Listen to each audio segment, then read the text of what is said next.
고교 학점제 연구학교인 비슬고등학교는 1학년의 한 학급 평균 학생 수가 30명입니다. 지난 3년 동안 신입생들의 수는 계속 증가하고 있어서 과밀화로 인한 교육의 질적 저하를 우려하는 목소리가 높습니다. 2, 3학년은 이동이 엄청 많아서 크고 작은 교실이 다 필요한 거죠, 사실은. 또 만일에 학급 수를 늘리게 되면 그런 이동식 수업을 하나씩 먹어야 되고 그렇게 하지 않으면 고교 학점제 취지대로 하는 게 좀 힘들죠. 이 학교 주변에는 선지원 학교인 현풍고등학교와 자율형 공립고인 포산고등학교가 있지만 이 지역 학생은 2개 학교를 포함해서 최대 72명만 진학할 수 있습니다. 육아업을 비롯해 현풍, 농공, 구지 지역 6개 중학교 출신 중3들은 비슬고를 선택할 수밖에 없고 내년에는 구지면에 5천 가구가 넘는 아파트가 입주를 시작할 예정이어서 이대로라면 비슬고의 과밀화는 당분간 계속될 전망입니다. 오로지 비슬고등학교 하나를 보고 아이들이 들어와야 되거든요. 그러면 지금 계산상으로 나오는 이 12학급의 유휴교실도 안 맞을 수도 있다는 거죠. 그래서 그러면 비슬고 하나에는 고등학생 아이들이 30명 넘게 한 반에 들어가야 되는 상황이 생기거든요. 근데 제가 학부모로서는 저는 저희 아이 그렇게 놓고 싶지 않아요. 이런 가운데 대구시 교육청이 육아업에 특성화 고등학교 분교 설립을 추진하고 있습니다. 지역 주민들은 대구시 교육청이 내년 3월 개교를 목표로 밀어붙이고 있다면서 지역민들과는 형식적인 설문조사와 설명회 말고는 눈에 띄는 소통은 없었다고 주장합니다. 지역에 필요한 학교를 지어달라는 게 저희의 요구인데 지금 현재 상황에서는 보면 특성화고를 짓기 위해서 그것도 분교로 그리고 과나 이런 과정들도 과를 선정하는 과정도 제대로 뭐 공고나 의논이나 계획이 있는 것이 아니라 일반적으로 통보만 한 상황이거든요. 학교 추진도 졸속으로 진행되고 있다는 것이 이들의 주장입니다. 당초 150억 원으로 책정돼 있던 예산이 갑자기 100억 원 이하로 줄었고 그 과정에서 3층 규모의 실습동이 통째로 사라지게 됐습니다. 특성화 고등학교에서는 이해할 수 없는 대목입니다.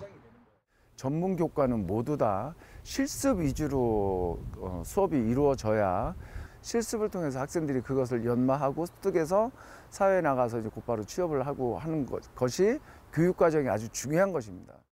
더구나 이 특성화고 분교는 IT 콘텐츠, 조리학과 2개 과정으로 운영하는데 기계와 전자산업 중심인 주변의 테크노폴리스와 국가산업단지의 특성과 동떨어져 있다는 지적입니다. 전반적으로 학교 설립이 급하게 추진되고 있다는 느낌을 지울 수 없는 이유입니다.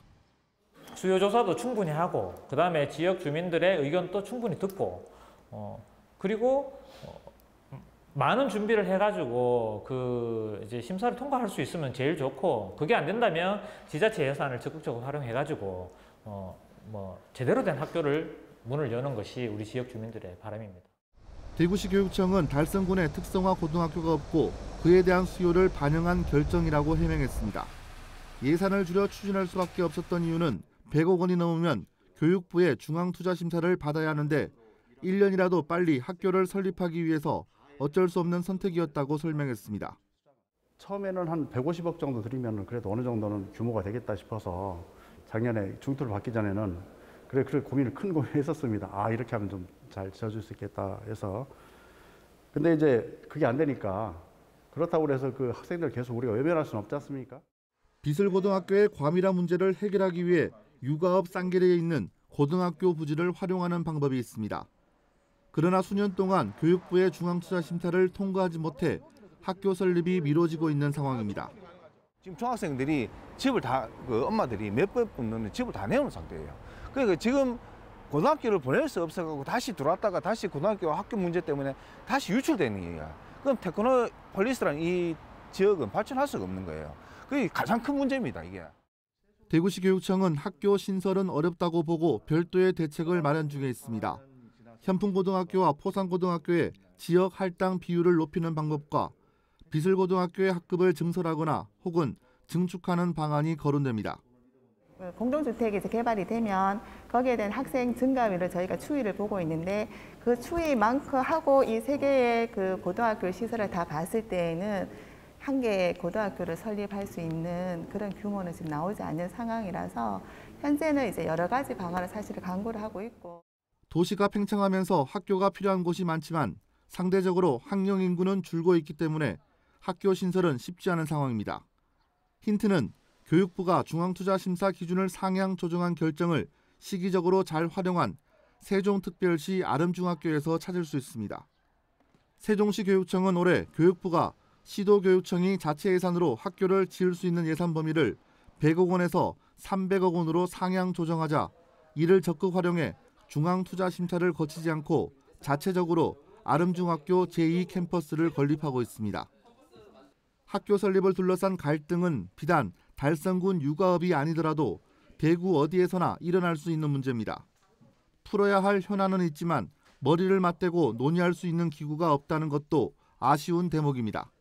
교육에 관한 전체적인 분위기를 어떻게 누가 견인해 갈 것인가, 주체가 누군 것인가, 그 주체들이, 교육 주체들이 함께 고민할 수 있는 어떤 장을 만들어내야겠구나. 그래서 미래에 대한 여기 이 지역의 미래 교육을 가지고 고민해야 되겠구나. 전혀 그런 것들이, 그런 베이스가 전혀 되어 있지 않기 때문에 설왕설래하고 있는 거고요. 옛 육아초등학교를 활용해 내년 3월 특성화 고등학교 분교를 설립한다는 계획은 현재 진행형입니다. 대구시 교육청은 남은 기간 학교 설립에 대한 계획과 구체적인 상황을 밝히고 교육가족, 넓게는 대구 시민을 납득시켜 모두가 원하는 학교를 설립하는 노력을 게을리해서는 안 될 것입니다. 대구뉴스 천혜열입니다.